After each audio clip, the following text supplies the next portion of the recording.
ሰፊ እንግዲህ እንቅስቃሴ ዛሬም ስትነግረኝ ከጠዋት ጀምሮ የነበረው የፋኖን እንቅስቃሴ በተመለከተ ነው። ብዙ መረጃዎች ነበሩ ስታደርሰን የነበረው። በተለይ ደግሞ የሚከዳው ኃይል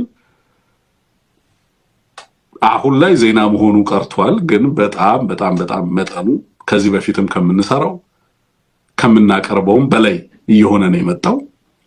ማሲቭ የሆነ ዲስፕሌስመንት ነው። ካገዛዙ ወታደር እየወጣ ወደ አማራ ፋኖ ብሔራዊ ንቅናቄ እየተቀላቀለ ያለው። ይሄንን በተመለከተ በርካታ መረጃዎች አሉ።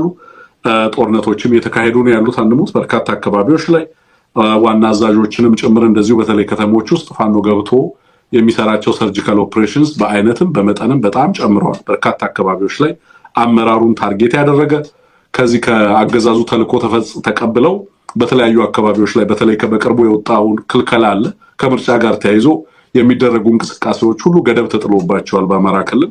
እሱን ገደብ ተላልፈው የሚገኙ አካላት ላይም እንደዚሁ እርምጃ የመውሰድ እንቅስቃሴ፣ እነዚህን አካላት በቁጥጥር ስር የማዋል እንቅስቃሴም እየተሰራ ነው ያለው። በርካታ አካባቢዎች ላይ በነገራችን ላይ ምርጫ ቁሳቁስ ጭነው ከቦታ ቦታ ሲንቀሳቀሱ የነበሩ አካላት ላይ እርምጃዎች ተወስደዋል። በቁጥጥር ስር የዋሉም አካላት እንዳሉ ነው መረጃዎች እየደረሱ ነው ያሉት። አጠቃላይ ከፋኖ ጋር የተያያዘውን ነገር አቅርብልን። መድረኩ ያንተ ነው አንድሞት። መልካም እንግዲህ የፋኖ ውሎ በዛሬው ዕለት አንድ 3-4 ጉዳዮች ላይ ያተኮሩ መረጃዎችን መመልከት እንችላለን። አንደኛው ያገዛዙ ሰዎችን በቁጥጥር ስር ማዋል የተመለከተ ነው። በዚህ ረገድ የአማራ ፋኖ ብሔራዊ ንቅናቄ ሸዋ ጠቅላይ ግዛት እዝ በአገዛዙ ተልዕኮ ተሰጥቷቸው የተሰማሩ 3 ዘራፊዎችን በቁጥጥር ስር አውሏል። የታጠቁ ናቸው። መንገድ ላይ መኪና ያስቆማሉ፣ ህብረተሰብ ጋር ይገባሉ፣ ፋኖች ነን ይላሉ፣ ዝርፊያ ይፈጽማሉ። ከነ ገንዘባቸው ነው ያዟቸው። ፎቶግራፉ ትንሽ ግራፊክ ስለሆነ ነው ማናሳየው እንጂ መሳሪያቸውን ገንዘባቸውም አንድ ላይ ነው በቁጥጥር ስር ያዋሏቸው። እንግዲህ የፋኖን ስም ለማጥፋት የሚደረጉት እነዚህን የመሰሉ ነገሮች ናቸው። ብዙ ግፎችን በዚህ መንገድ ያስፈጽምና ፋኖ ፈጸመው እየተባለ እንዲሰራ እንዲወራ ለማድረግ ነው ይህንን የሚያደርገው። ስለዚህ የሸዋ ጠቅላይ ግዛት እዝ ይህንን አድርጓል። በስም የተጠቀሱ ናቸው እነዚህ ግለሰቦች ታጥቀው ዝርፊያ እንዲፈጽሙ ማለት ነው። በተለይ ነጋዴዎችንና ሹፌሮችን በአካባቢ የሚገኙ ሀብታም ገበሬዎችን በማገትና ዋሻ ውስጥ በመሰወር ከፍተኛ የገንዘብ መጠን በመጠየቅ ሲያስከፍሉ የነበሩ ናቸው። ለአንድ ዓመት ያህል ነው ሲዘርፉ የቆዩት የሚባለው። ከቡድኑ 9 አባላት ውስጥ ነው 3 የተያዙ፣ 9 ናቸው። እነዚህን ግለሰቦች በቁጥጥር ስር ያዋለው የራስ አበበ አረጋይ ክፍለ ጦር መሆኑን መረጃው ያመለክታል። በዚሁ አካባቢ በነገራችን ላይ ይሄ የአሊዶሮ ላይ እገታ የሚፈጽም ታጣቂ ቡድን ለዝርፊያና ተመሳሳይ ተልዕኮ ለመፈጸም ተንቀሳቅሶ ነበረ። በተለይ ሰላሌ ወረዳ እንጓልላና ሸበል ፋጤ ቀበሌዎች ላይ ማለት ነው የተንቀሳቀሰ ቡድን የነበረው። ነገር ግን ይሄን ቡድን የራስ አበበ አረጋይ ክፍለ ጦር የአርበኛ አሊ ሻለቃ እና የቀጠናው የአርበኞች ጦር ሰራዊት ከበባ ውስጥ አስገብተው መተውታል። መምታት ብቻ አይደለም ማምለጥ የሚችለው ሮጧል። ከባድ የቡድን መሳሪያ አስረክቧል።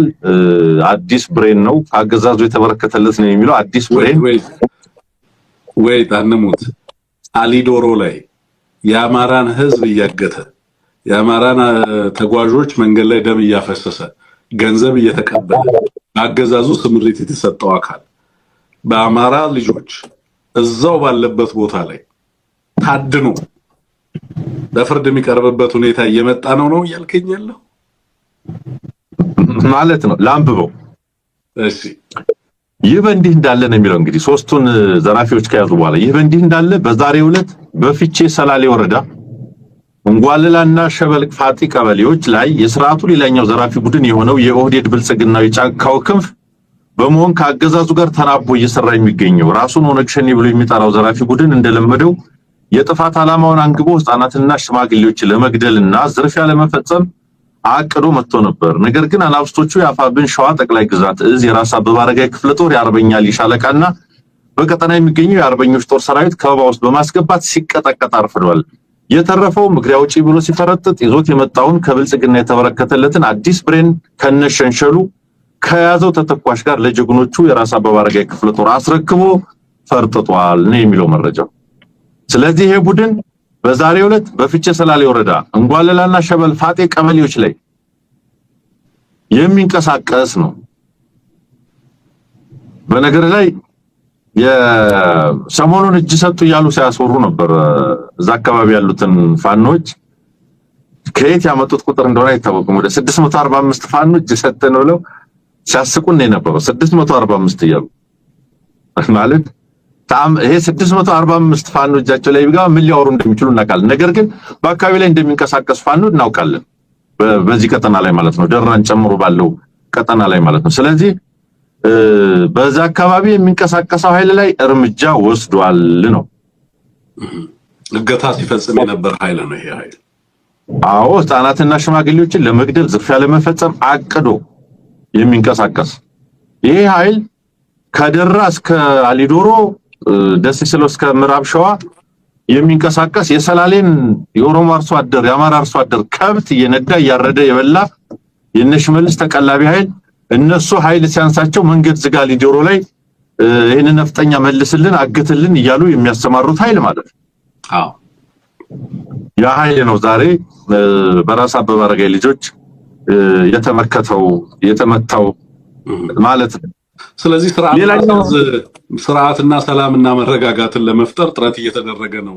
እገታ የሚፈጸምባቸው አካባቢዎችንም ራሱ ፋኖ ራሱ ኃላፊነት እየወሰደ የህብረተሰብ ደህንነት ለመጠበቅ የአማራውንም የኦሮሞ ሰላምና ደህንነት ለመጠበቅ እየሰራ ነው ማለት ነው። ሁለት ነው ዛሬ የሆነው። አንደኛው በአማራ ስም የሚንቀሳቀሱ አገዛዙ ያስተማራቸው አማራ ውስጥ ፋኖንን ብሎ የሚንቀሳቀሱ 9 አባላት ያላቸው ከአንድ ዓመት በላይ ሲዘርፉ የቆዩ ከነዚያው 3 አባላት ተይዘዋል ነው። ከነመሳሪያቸው 40 ሺህ ብር ይዘዋል። ገንዘቡንም አስነክሰው ፎቶግራፍ አይተናል። ሁለተኛው ደግሞ በእነሽመልስ የሚሰማራው ዘራፊና ገዳይ ቡድን ነው። ይኸውልህ ከአማራም የሚያስተማሩት አለ፣ ከኦሮሞም የሚያስተማሩት አለ። ሁለቱ ቡድን ነው ዛሬ በአበበ አረጋይ ልጆች በራስ አበበ አረጋይ ልጆች የተመከተው የሚለውን ለመያዝ ነው። ሌላኛው እንዳልከው ይሄ መናዱ ዜና መሆኑ እንዴት እንደሆነ አላውቅም። እንግዲህ መናገር ግን አለብን። እነሱ አንድ ሰው ሲያገኙ ምን ያህል ደስ ብሏቸው እንደሚያወሩት ስለምናውቀው በየቀኑ እየተናደ ያለውን ያገዛዙን ኃይል በተመለከተ ይህንን የምህረት አዋጅ ተከትሎ ሁሉም በያለበት እየተንቀሳቀሱ መሆኑን መንገር ስለሚገባ ዛሬም 4 የአድማ ብተና አባላቶች 1 ብሬንና 3 ክላሽ በመያዝ ፋኖን ተቀላቅለዋል። በተለይ ከዚህ አገዛዝ ጋር ወግነን ህዝባችንን አናጠቃም በቃን ያሉ አባላት ናቸው። መሳሪያ ይዘው ነው የመጡት። ምኒልክ 106ኛ ኮር ነው የተቀላቀሉት። አቀባበል ተደርጎላቸዋል። ፖለቲካዊ ስልጣን ያሰጣቸዋል እንደተለመደው። ይሄ ዛሬ ከሆኑት መካከል ነው። ሌላኛው በዛሬው ዕለት ሌሎችም የተከናወኑ ነገሮች አሉ። ትልቁ በርዕስም የጠቀስከው ዛሬም ስልጣን አለ ፋኖ ውስጥ ሌቦችን ማጥራት እና ማጥራት አለ፣ መቀላቀል አለ፣ ውጊያ አለ፣ ስልጣን አለ፣ የፖለቲካና የድርጅት ስራዎች አሉ። ይሄ የዕለት ተዕለት ከፋኖ ተግባሮች መካከል ነው። ስለዚህ ዛሬም ስልጠና ተደርጓል። ምርቃት ነበረ። ለስድስተኛ ዙር የሰለጠኑ ናቸው የተመረቁት። በአፋብን ምኒልክ ንጉስ ሚካኤል አሊኮር ስር የሚገኘው ዋሲል ክፍለ ጦር ነው። ዋሲል ክፍለ ጦር ሰሞኑን ጉደኛ ውጊያ ሲያደርግ ነበረ። ስለዚህ ከ6 ወራት በላይ ያሰለጠናቸውን ወታደሮች ነው ዛሬ ያስመረቀውና ይፋ ያደረገው ማለት ነው። ይልቅ ዛሬ አንድ የገረመኝ ነገርም ስላለ እግረ መንገድ ባነሳው መልካም ይመስለኛል። ምናልባት መረጃዎችን በዚሁ ብገታቸው ጥሩ ነው ብዬ ነው። ሌላው ውጊያ ላይ ለምሳሌ ካድሬዎችን ይሄ የምርጫን እንፈጽማለን የሚሉትን አፋብን ሸዋ ቀጠና አሳምነው እዝ ከሰምኮር ኃይለማርያም ማሞ ክፍለ ጦር ህዝብን ሰብስቦ ውዥንብር ሲነዛ የነበረ ያገዛዙ ካድሬ ላይ እርምጃ መውሰዱን የተመለከተ መረጃም ነበረ። ሌሎችም እነዚህን መሰል ነገሮች አሉ። ግን አንድ የገረመኝን ነገር ለዚህ ዝግጅታችንም ጥሩ ስለሚሆን እናንሳው። የአማራ ትግል ምን አይነት ትግል ነው የሚለውን ዛሬ ያየሁት መረጃ ነው። ከአንድ ቤተሰብ እርግጥ ነው ብዙ ፋኖ ወንድሞቻችን ልጆቻቸውን ይዘው በረሃሉ የብዙዎቹ አባት ከነልጁ ትግል ላይ እንዳለ እናውቃለን። ይሄ ትግል የትውልድ ትግል ነው እያለን ደጋግመን እናወራ ነበር። ዛሬ አንድ ማህበራዊ ሚዲያ ላይ የተመለከትነው መረጃ የሚያሳየው ግን አያት ልጆችና የልጅ ልጅ የፋኖ አባል ሆነው የተመለከትንበት መረጃ ነው። አባት አሉ፣ ከአባታቸው ጋር 5 ልጆች አሉ፣ 6ኛ የልጅ ልጅ አለ። እኔ በጣም ነው የሚገርመኝ። 5 ወንድማማች ከአባታቸው ጋር እና 3ኛ ትውልድ ደግሞ የልጅ ልጅም አለ።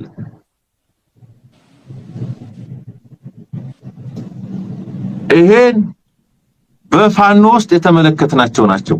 እነዚህ ይመስሉኛል ልጆቹ። ምናልባት ፎቶግራፉን ሰርተው ከሆነ በረከት ፎቶግራፉን አይቼዋለሁ። እንደገና 4 ወንድማማቾች አንተ መቸለስ ተጠቅሰው የነበረው በፋኖ በኮማንዶነት የተመረቁ አሉ። ሌላ 4 ወንድማማቾች ምንድነው የሚለው ደጀን ሹመት የሚባል ነው። እሱም ልጆቹ ተሰውበት ነው። ከአራቱ አንደኛው ፋኖ በትግሉ ተሰውቷል ነው። 4 ልጆች ይዞ አንድ አባት ከ4 ልጆቹ ጋር መቸለታ 4 ወንድማማቾች ነው ያየነው። ውጊያ ላይ ያለ አንድ አባት አንድ አርበኛ ከ4 ልጆቹ ጋር አንደኛው ተሰውቶበታል። ይሄ ትግል እንዲህ ያለ ነገር የሚነግረን ነገር ምንድነው? 4 ወንድማማች በፋኖ ኮማንዶነት ሲሰለጥን፣ አንድ አባት 4 ልጆቹን ይዞ ፋኖ ውስጥ ገብቶ ሲዋጋ፣ አንድ አባት 5 ልጆቹንና አንድ የልጅ ልጁን ይዞ ኦልሞስት ከ6 ልጆቹን አሰልፎ ውጊያ ሲገባ የፋኖ ትግል የዚህ ትውልድ ትግል ምን አይነት ትግል እንደሆነ አይናገርም ወይ? ይሄንን ትግል ለማሳነስ ለሚሞክሩ፣ ይሄንን ትግል ከህልውና ዝቅ ለማድረግ ለሚያስቡ፣ ይሄንን ትግል የሆኑ ታጣቂዎች የሆኑ ሽፍታዎች አድርገው ለሚያስቡ በተለይ አማራዎች ነው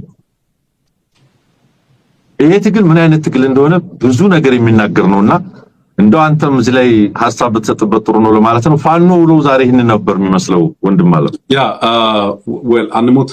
ከዚህ በተጨማሪ እንግዲህ ያሉን ሌሎች ተጨማሪ መረጃዎች ለምርጫ ቁሳቁስ ይዘው በተለያዩ አካባቢዎች ላይ በተለይ በምስራቅ አማራ ሲንቀሳቀሱ የነበሩ በርካታ አካላት እንደዚሁ በቁጥጥር ስር ውለዋል፣ እርምጃም የተወሰደባቸው አሉ የሚል ነው። በአካልም በእጅም እንደዚሁ ጭምር የተያዙ አሉ። በርካቶቹ በህግ ጥላ ስር የሚውሉ ነው የሚሆነው የሚል ነው። በተጨማሪም በተለያዩ አካባቢዎች ላይ ተመሳሳይ በተለይ ከምርጫ ጋር በተያያዘ በአማራ ክልል የሚደረግ እንቅስቃሴን በተመለከተ በጣም ሲሪየስሊ ህጉን እና የወጣውን አዋጅ ተግባራዊ እያደረገ እንዳለ ነው የአማራ ፋኖ ብሔራዊ ንቅናቄ ያደረሰን መረጃ የሚያሳየው። ከዚህ አንጻር እዚህ ላይ የምትሳተፉ አካላት በጣም በጣም በጣም ራሳችሁ ላይ ሌላ አደጋ እያመጣችሁ እንዳለ በግልጽ ብታውቁት የሚል ነው። ይሄ ያነሳህልኝ ነገር አንሙት እንግዲህ 3 ትውልድ ማለት ነው። አባት አለ፣ ልጆች አሉ፣ የልጅ ልጅ አለ። 3 ትውልድ ማለት ነው በእኔ እምነት። 3ቱ ትውልድ ከነዚህ 3ቱ ትውልዶች ውስጥ የትኛው ነው የግብፅን ተልዕኮ የተሸከመው በብልጽግና አስተሳሰብ የሚለው? በነገራችን ላይ ብልጽግና ከእውነት የተፋታ ከሀቅ የተፋታ ድርጅት ነው። ለችግሩ ተጨባጭ እልባትና ተጨባጭ መፍትሄ ለማምጣት ጥረት የሚያደርግ አገዛዝ አይደለም እንጂ ይሄ ትግል በምንም ተአምር የጽንፈኞች የሽፍቶች የደም ማፍሰስ የሚወዱ ወይንም ደግሞ አንሙት በተለያየ አካባቢ ላይ መሳሪያ አንስተው ዝም ብለው መፋለም የሚፈልጉ ጀብደኞች ትግል አይደለም። በተጨባጭ ይሄ ትግል ህዝባዊ መሰረት ያለው በጣም በርካታ ትውልድን ያስተሳሰረ በሀገር ውስጥ ያልተወሰነ በዓለም አቀፍ ደረጃ አማራውን በአንድነት ያቆመ በርካታ ትውልድ በዚህ ሂደት ውስጥ እየተሳተፈ ያለ መስዋዕትነት ለመክፈል ማንም ወደ ኋላ የማይልበት መጠነ ሰፊ ትግል ነው እየተደረገ ያለው። ይሄንን ትግል በእርግጥም ኢትዮጵያ ውስጥ ላለው ፖለቲካዊ ቀውስ መፍትሄ መስጠት የሚፈልግ የትኛውም አካል በነገራችን ላይ ፕራግማቲክ ነኝ የሚል አካል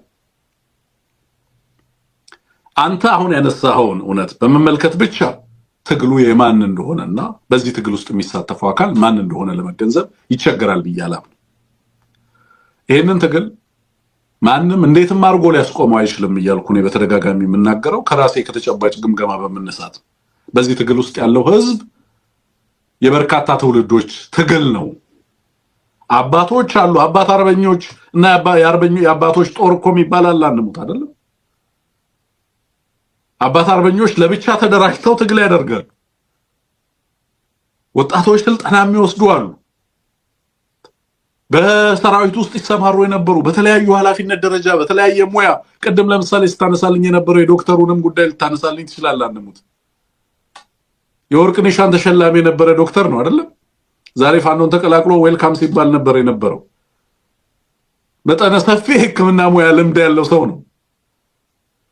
እነዚህ ሁሉ ሰዎች ይህን ትግል የሚቀላቀሉት ሽፍቶችና ግብጾች ስለላኳቸው ነው የሚል ድንቁርና ምን አይነት ድንቁርና ነው? በዛ ሀገር ላይ ሰላም እንዲመጣ የሚፈልግ አካል የትኛውም አካል ትግሉን አይደለም ወይ የሚሳተፈውን አካል በትክክል ዲፋይን አድርጋ አትነሳም። በሁሉም አቅጣጫ ተኩሱ ሁሉም ጠላት ነው በሚባል ጦርነት ውስጥ እንዴት ነው አገዛዙ አሸንፋለሁ የሚለው?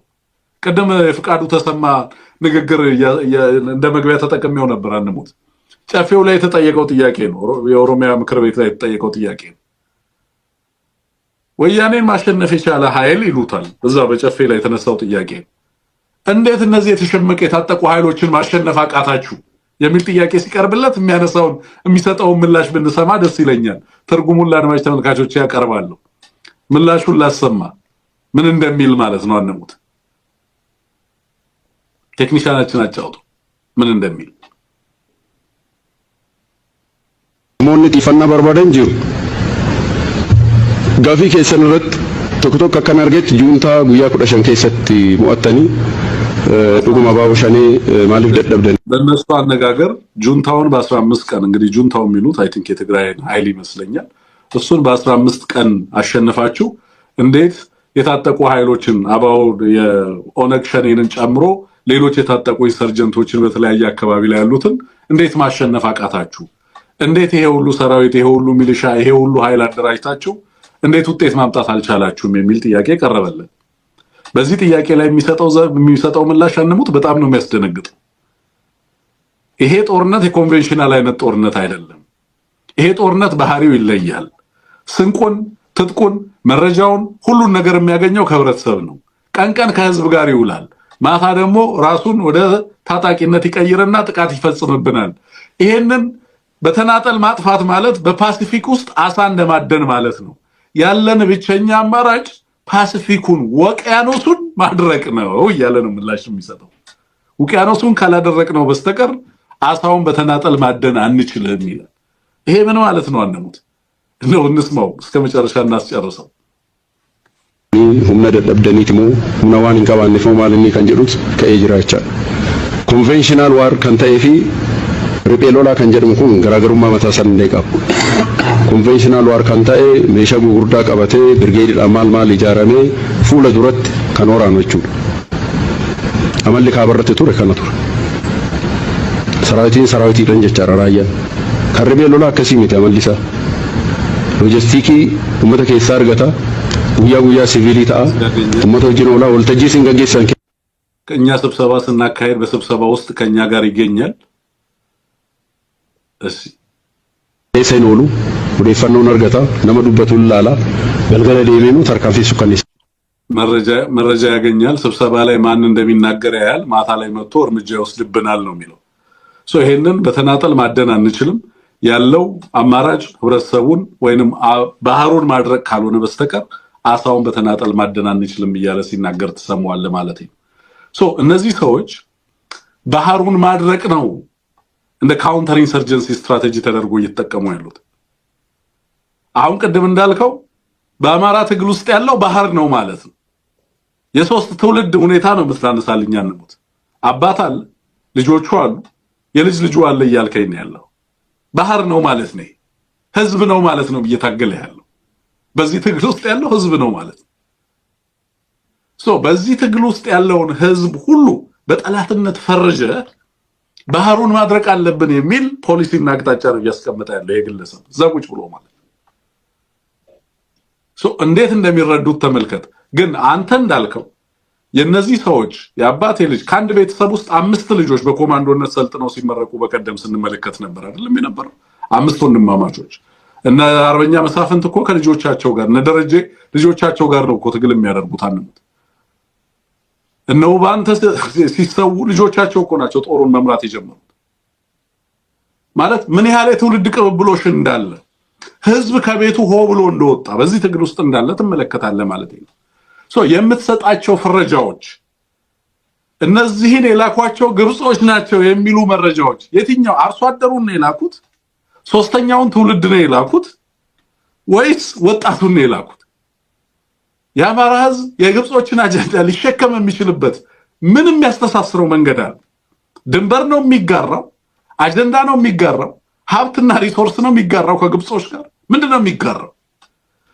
ፍረጃው ሚስፕሌስ የሚደረገው ፍረጃ በትክክል ሀገሪቱ ውስጥ ለሚደረጉ ትግሎች በሀገሪቱ ውስጥ እንዲመጣ ለሚፈለግ ሰላም ምንም አይነት መተማመኛ ምንም አይነት ሰላማዊ መፍትሄዎች እልባቶች እንዲመጡ እድል የሚፈጥር እንዳልሆነ በግልጽ ትመለከታለህ ማለት ነው። ይሄ ግን የትግሉን ባህሪ በትክክል ይገልጽልናል። አንተ እንዳልከው ማን ነው እየተሳተፈ ያለው፣ ምን ያህል ሰው ነው በዚህ ትግል ውስጥ የሚሳተፈው የሚለውን ነገር በደንብ የሚነግረን ይመስለኛል። ያ መቀጠል ትችላለህ። ጨርሻለሁ። መልካም ያሉት መረጃዎች እነዚህ ናቸው። ከፋኖ ጋር በተያያዘ ምናልባት የእነዚህ ሰዎች ንግግር ያው የንጹሃን እልቂት የማያስደነግጣቸው፣ ጦርነት የማያስደነግጣቸው፣ ቀውስ የማያስደነግጣቸው ሳይሆን ዋናዎቹ የቀውስ የጦርነት ዲስትራክሽን እኮ ነው። ዲኮንስትራክሽን እና ዲስትራክሽን ዋናው ስራቸው እኮ ነው። ያ ስለሆነ ህዝብ በጅምላ የሚጨፈጨፈው፣ ገበያ መሃል ድሮን የሚመታው፣ የህዝብን እንቅስቃሴ የሚገድቡት ሁሉም መብት የሚባሉ ነገሮች ንብረት የማፍራት፣ የመንቀሳቀስ፣ የመናገር እነዚህን ሁሉ መብቶች የገደበ አገዛዝ ነው ምርጫ እያለ ሲያወራ እነዚህ አጃቢዎቹ የሚያሳፍሩ ማለት ነው።